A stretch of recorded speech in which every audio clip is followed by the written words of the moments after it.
Hello दोस्तों, राधे राधे, जय सिया राम। आज मैं आपको सोमवार की व्रत कथा सुना रही हूँ।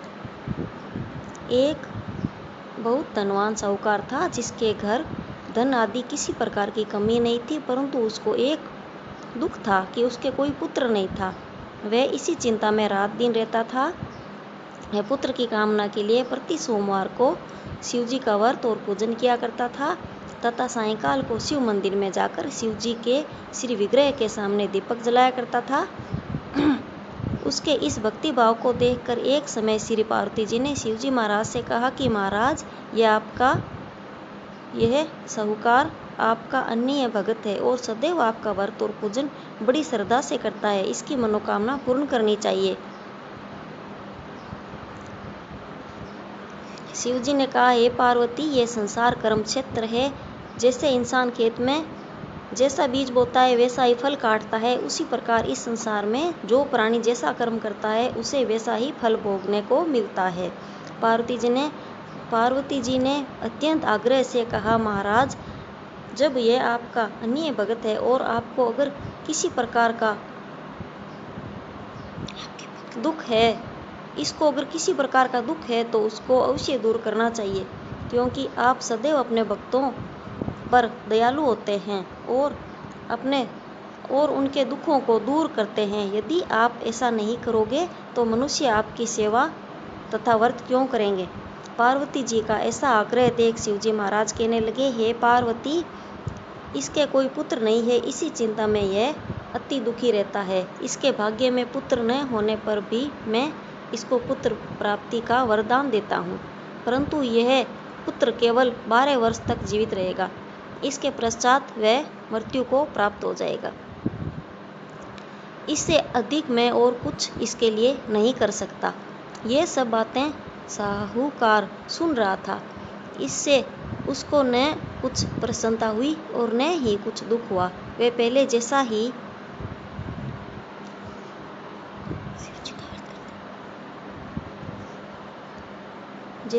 शिवजी महाराज का व्रत और पूजन करता रहा। कुछ काल व्यतीत हो जाने पर साहूकार की स्त्री गर्भवती हुई और 10वें महीने उसके गर्भ से अति सुंदर पुत्र की प्राप्ति हुई। साहूकार के घर में बहुत खुशी मनाई गई, परंतु साहूकार ने उसकी केवल 12 वर्ष की आयु जान और अधिक प्रसन्नता प्रकट नहीं की और न ही किसी को भेद भी बताया। जब वह 11 वर्ष का हो गया तब बालक की माता ने उसके पिता से विवाह आदि के लिए कहा, तो वह साहूकार कहने लगा कि अभी मैं इसका विवाह नहीं करूँगा, अपने पुत्र को काशी जी पढ़ने के लिए भेजूँगा। फिर साहूकार ने अपने साले अर्थात बालक के मामा को बुला उसको बहुत सा धन देकर कहा, तुम इस बालक को काशी जी पढ़ने के लिए ले जाओ और रास्ते में जिस स्थान पर भी जाओ यज्ञ करते जाओ और ब्राह्मणों को भोजन कराते जाओ। वे दोनों मामा भांजे यज्ञ करते और ब्राह्मणों को भोजन कराते जा रहे थे। रास्ते में उनको एक शहर पड़ा। उस शहर में राजा की कन्या का विवाह था और दूसरे राजा का लड़का जो विवाह करने के लिए बारात लेकर आया था, वह एक आंख से काना था। उसके पिता को इस बात की बड़ी चिंता थी कि कहीं वर को देख कन्या के माता पिता विवाह में किसी प्रकार की अड़चन पैदा न कर दे। इस कारण जब उसने अति सुंदर सेठ के लड़के को देखा तो उसने मन में विचार किया कि क्यों न दरवाजे के अंदर इस लड़के से वर का काम चलाया जाए। ऐसा विचार कर वह वर के पिता से उस लड़के और उसके मामा से बात की तो वह राजी हो गए। फिर उस लड़के को वर के कपड़े पहनाकर घोड़ी पर चढ़ा दरवाजे पर ले गए और सब कार्य संपन्नता से पूर्ण हो गया। फिर वर के पिता ने सोचा कि यदि विवाह कार्य भी इसी लड़के से करा लिया जाए तो क्या बुराई है। ऐसा विचार कर लड़के और उसके मामा ने कहा, यदि आप फेरों का और कन्यादान से काम को भी करा दें तो आपकी बड़ी कृपा होगी। मैं इसके बदले में आपको बहुत सा धन दूंगा। उन्होंने स्वीकार कर लिया।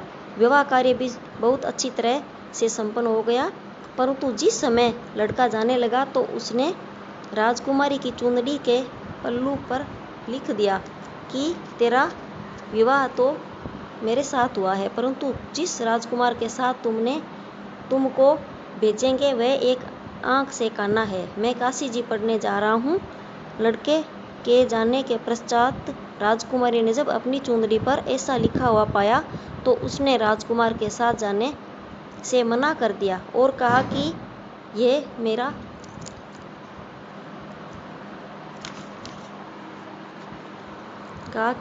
मेरा पति नहीं है, मेरा विवाह इसके साथ नहीं हुआ, वह तो काशी जी पढ़ने गया है। राजकुमारी के माता पिता ने अपनी कन्या को विदा कर दिया और बारात वापस चली गई। उधर सेठ का लड़का और उसका मामा काशी जी पहुंच गए। वहां जाकर उन्होंने यज्ञ करना और लड़के ने पढ़ना शुरू कर दिया। जब लड़के की आयु 12 वर्ष की हो गई उस दिन उन्होंने यज्ञ रचा रखा था कि लड़के ने अपने मामा से कहा, मामा जी आज मेरी तबीयत कुछ ठीक नहीं है। मामा ने कहा अंदर जाकर सो जाओ। लड़का अंदर जाकर सो गया और थोड़ी देर में उसके प्राण निकल गए। जब उसके मामा ने आकर देखा तो वह मुर्दा पड़ा था, तो उसको बड़ा दुख हुआ और वह जोर जोर से रोने व चिल्लाने लगा। अतः उसने जल्दी से यज्ञ का कार्य संपन्न कर ब्राह्मणों के जाने के बाद जोर जोर से रोना चिल्लाना शुरू कर दिया। जब उन्होंने जोर जोर से रोने की आवाज़ सुनी तो पार्वती जी कहने लगी, महाराज कोई दुखिया रो रही है। पार्वती जी कहने लगी, महाराज कोई दुखिया रो रहा है, इसके कष्ट को दूर कीजिए। जब शिव पार्वती जी ने पास जाकर देखा तो वहाँ एक लड़का मुर्दा पड़ा था। पार्वती जी कहने लगी, महाराज ये तो उसी सेठ का लड़का है जो आपने वरदान में दिया था। शिव जी कहने लगे, हे पार्वती इसकी आयु इतनी ही थी सो ये भोग चुका। तब पार्वती जी ने कहा, हे महाराज इस बालक को और आयु दो, इसके माता पिता तड़प तड़प कर मर जाएंगे। पार्वती जी के बार बार आग्रह करने पर शिव जी ने उनको जीवन वरदान दिया और शिव जी महाराज की कृपा से लड़का जीवित हो गया। शिव पार्वती कैलाश को चले गए। वह लड़का और उसका मामा उसी प्रकार यज्ञ करते तथा ब्राह्मणों को भोजन कराते अपने घर की ओर चल पड़े। रास्ते में उसी शहर में आए जहाँ उसका विवाह हुआ था। वहाँ पर आकर उन्होंने यज्ञ प्रारंभ कर दिया और उस लड़के के ससुर ने उनको पहचान लिया और अपने महल में ले जाकर उसकी बड़ी खातिरदारी की। साथ ही बहुत दास दासियों सहित आदर पूर्वक लड़की और जवाई को विदा किया। जब वे अपने शहर के निकट आए तो मामा ने कहा, मैं पहले घर जाकर खबर कर आता हूँ। जब उस लड़के के मामा जी घर पहुँचे तो लड़के के माता पिता घर की छत पर बैठे थे और यह प्रण कर रखा था कि यदि हमारा पुत्र सकुशल लौट आया तो हम राजी खुशी नीचे आ जाएंगे, नहीं तो छत से गिरकर अपने प्राण दे देंगे। इतने में उस लड़के के मामा ने आकर यह समाचार दिया कि आपका पुत्र आ गया है, तो उनको विश्वास नहीं हुआ। उसके मामा ने शपथ पूर्वक कहा कि आपका पुत्र अपनी स्त्री के साथ बहुत सा धन लेकर आया है। तो सेठ ने आनंद के साथ उनका स्वागत किया और बड़ी प्रसन्नता के साथ रहने लगे। इसी प्रकार से जो कोई भी सोमवार के व्रत को साधारण व्रत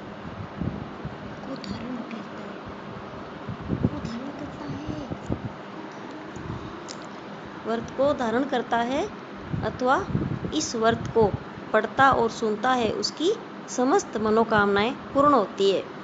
राधे राधे, जय श्री राम। सर्व मंगल मांगल्ये शिवे सर्वार्थ साधिके शरण्ये त्र्यंबिके गौरी नारायणी नमोस्तुते नमो नमः।